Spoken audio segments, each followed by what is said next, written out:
I don't know about you, but when I was starting out on social media, I would hear the experts say, "Oh, you need a social media plan. Go ahead, put a plan together and you'll be fine." Yeah. What does that mean? What does a social media plan look like?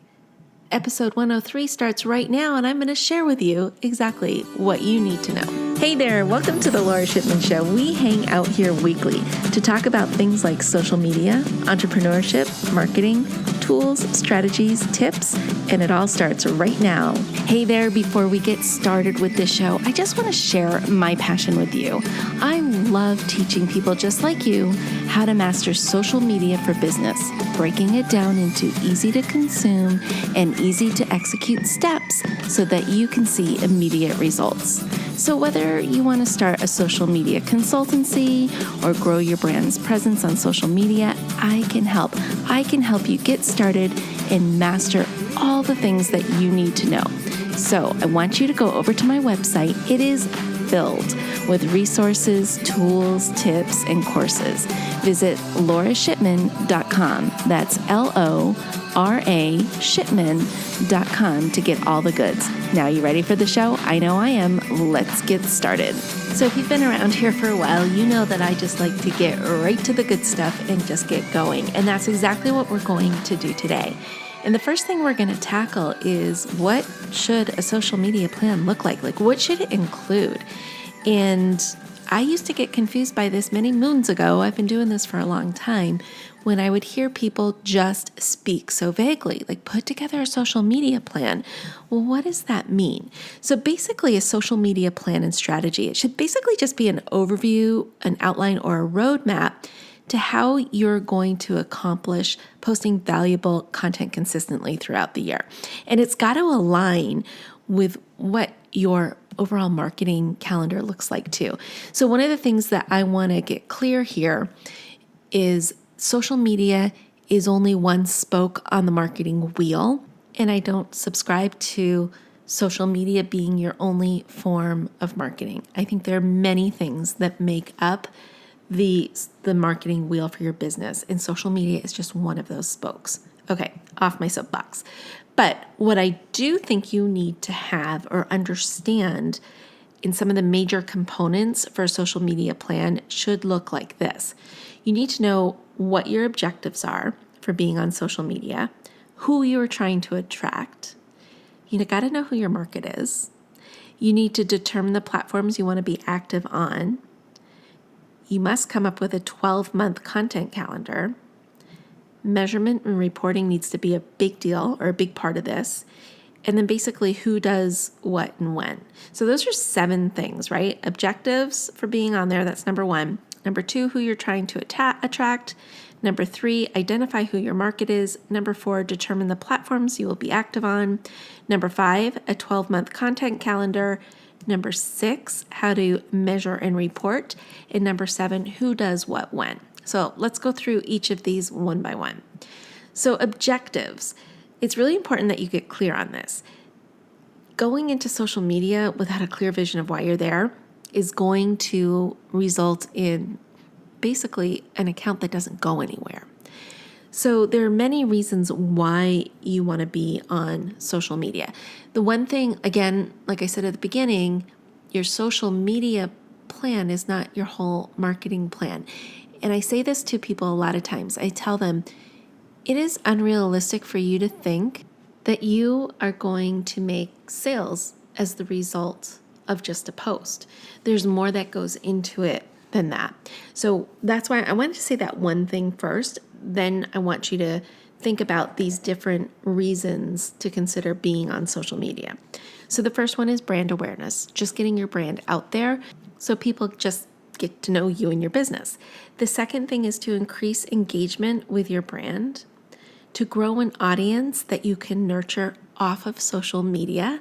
And that means building maybe an email list that you can use to nurture those people, to build authority in your space or your niche, to become a thought leader in your space or niche, for customer service and customer care.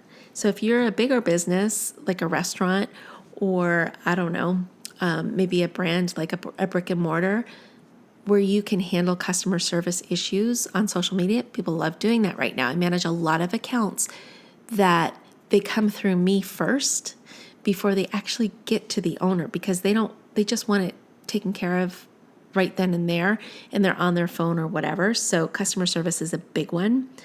To drive traffic to a website, a landing page or a squeeze page, or just general PR. So those are some ideas of why people get on social media. And I really want you to think about what your main objective is, why you want your business on social media. And then once you get some clarity behind that, you'll have a good idea of where you need to go with your social media presence. So then the second thing is, and we hear this a lot and it's almost overused, but you do need to identify who your market is. Like, who are you trying to attract? And depending on who that person is will determine basically what social media platform you're going to be on. And I think it's really important that you understand that you don't necessarily have to be on every social media platform, but you do need to be on the ones where your audience hangs out.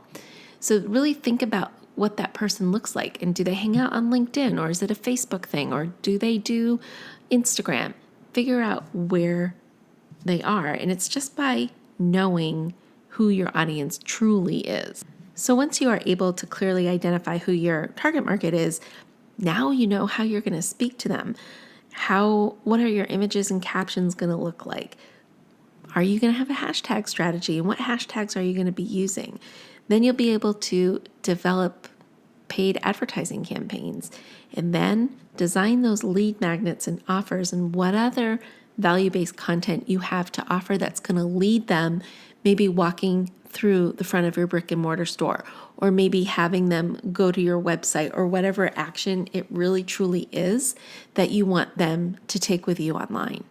So now that we've kind of gone through those basics, those foundational layers that you need to have in place, this is where I get excited. This is the thing that I like. It's the 12-month content calendar. And it doesn't sound super edgy or sexy, but there's a lot of things that you can do with this calendar that's just going to help you out in your business. And it may even be part of your overall marketing calendar. So I don't know how you organize your marketing calendar, but you may need to add columns to it that will be able to handle the social media part of your marketing presence, or you have a separate calendar that you keep just for social media. But here's how I like to do it. So I've got my 12-month calendar, and what I like to do is map out what my themes are going to be for each month. So, January, maybe January is like a huge organizational push, or maybe it's a goals thing that you're trying to accomplish. February, what's going on in February? Is it a winter-based theme?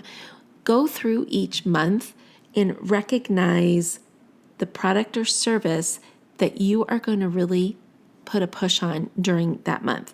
So you've got the theme for the month. What's the overall tone you're going to be talking about? And then what is it that you're going to focus on? What is it during that month that your business is going to focus on and push for those 20, 30, 31 days? Okay, we're going to highlight the certain product or service during those months. Then what I want you to do is think about, before you even get into the new year, what new products or services are you going to have on the horizon during 2020? And think about when you're going to launch those. Are you going to launch a new product or service once a quarter? If so, what are those going to be? And then those need to hit your calendar. Now that you have your theme, you have your new product and services launches, what sales and promotions are you going to do during that time? Are they going to align with your new products and services, or are you going to also hit some existing products and services in your overall suite of things that you offer? So make sure you build that in, and you want to make sure you look at these things so that they're not competing with each other. So if you have a launch going out at the first of the month and you thought you were also going to do a flash sale during that first week, you're going to confuse your audience. It's too much information or messages to send to them. So just think about where you're going to plot those different things, where you can have your promotions and where you can have your launches.